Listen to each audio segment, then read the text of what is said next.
Good morning to all. आज हम बात करेंगे इनकम टैक्स के बारे में। बीकॉम सेकेंड ईयर में इनकम टैक्स के बारे में देखेंगे और इसमें देखेंगे आज हम हेड ऑफ इनकम। कोई भी जो व्यक्ति होता है जो टैक्स पे करता है या पे नहीं भी करता हो, जो भी व्यक्ति, हर व्यक्ति पैसा कमाता है तो उसकी जो इनकम होती है, तो इनकम टैक्स ने उसकी इनकम को 5 हेड में बांट दिया है। किसी भी व्यक्ति की इनकम जो होती है उस इनकम को कुल मिला के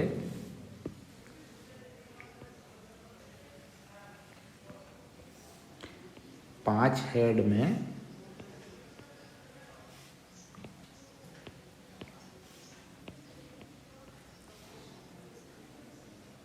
बांट दिया गया है।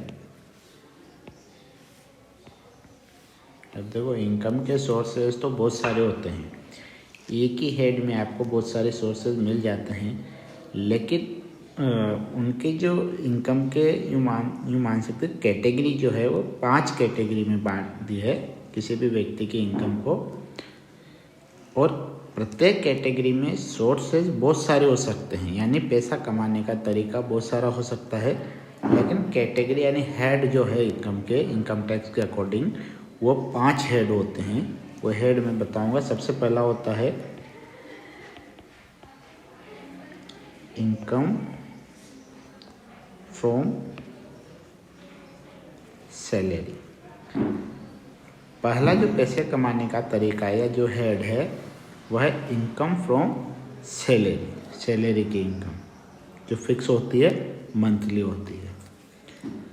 इन सबको एक एक करके मैं पढ़ाऊँगा। प्रत्येक एक चैप्टर है, अलग से अपने आप में एक यूनिट है, तो मैं बताऊँगा। आज केवल मैं हेड ऑफ इनकम बता रहा हूँ। तो पहला जो हेड है इनकम का वह है इनकम फ्रॉम सैलरी।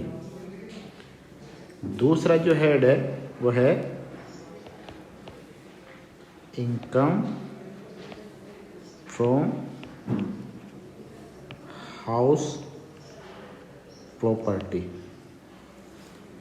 दूसरा जो इनकम का हेड है वह कहलाता है इनकम फ्रॉम हाउस प्रॉपर्टी, यानी मकान संपत्ति से जो भी इनकम होती है। अब मकान संपत्ति से जो इनकम होती है वो रेंटली इनकम मानी जाती है। जैसे मान लो किसी के 2 मकान है, किराए पे दे रखे हैं, तो उससे जो इनकम होती है, अब इसमें एक्चुअल रेंट माना जाता है, एक्सपेक्टेड रेंट माना जाता है। हम जब इनकम फ्रॉम हाउस प्रॉपर्टी पढ़ेंगे तब ये सारी चीज़ें मैं आपको क्लियर करवाऊँगा। लेकिन अभी तो ये समझ लो कि दूसरा जो हेड है इनकम का वो कहलाता है इनकम फ्रॉम हाउस प्रॉपर्टी, यानी मकान संपत्ति से जो इनकम होती है। तीसरा इनकम का हेड होता है income from business and profession.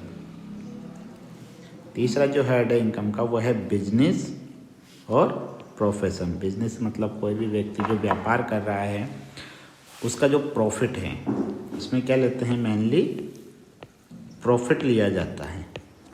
Profit of business and profession, ठीक है। बिजनेस प्रोफेशन का मतलब होता है जो किसी विशेष डिग्री के कारण जो प्रोफेशन किया जाता है। जैसे मान लो एक चार्टर्ड अकाउंटेंट होता है, तो किसी भी कंपनी के जो फाइनल अकाउंट होते हैं उन अकाउंट की जांच करने का जो अधिकार होता है वो चार्टर्ड अकाउंटेंट का होता है, क्योंकि उसके पास एक स्पेशली डिग्री होती है सीए की, और वही वेरीफाई कर सकता है किसी भी कंपनी के फाइनल अकाउंट को। ऐसे डॉक्टर होता है, उनके पास एमबीबीएस की डिग्री होती है, एमएस की डिग्री होती है, तभी वो मरीजों को देख सकता है। यानी किसी विशेष डिग्री के से जो प्रोफेशन होता है उसे बोला जाता है प्रोफेशन इनकम। उसमें प्रॉफिट लिया जाता है, बिजनेस और प्रोफेशन का प्रॉफिट लिया जाता है। तो तीसरा इनकम का हेड हो गया income from business and profession. चौथा जो हेड होता है वो होता है, अगला जो हमारा इनकम का हेड है चौथा, वो है इनकम फ्रॉम कैपिटल गेन। ठीक है। कैपिटल गेन का मतलब होता है कि कोई भी जो असेट्स होती है, फिक्स असेट्स होती है, उनको खरीदते या बेचते हैं तो उनमें जो प्रॉफिट होता है उस वाली इनकम को इसमें शामिल किया गया है। और लास्ट जो हेड होता है वो होता है इनकम फ्रॉम अदर सोर्सेज, यानी ऐसी इनकम जो ऊपर के इन 4 हेड पे नहीं आती, उस इनकम को शामिल किया जाता है इनकम फ्रॉम अदर सोर्सेज के। तो इनकम टैक्स में टोटल जो हेड होते हैं इनकम टैक्स में जो टोटल हेड होते हैं इनकम के, वो 5 हेड में बांटा गया है। Income from salary, income from house property, income from business and profession, income from capital gain और last income from other sources.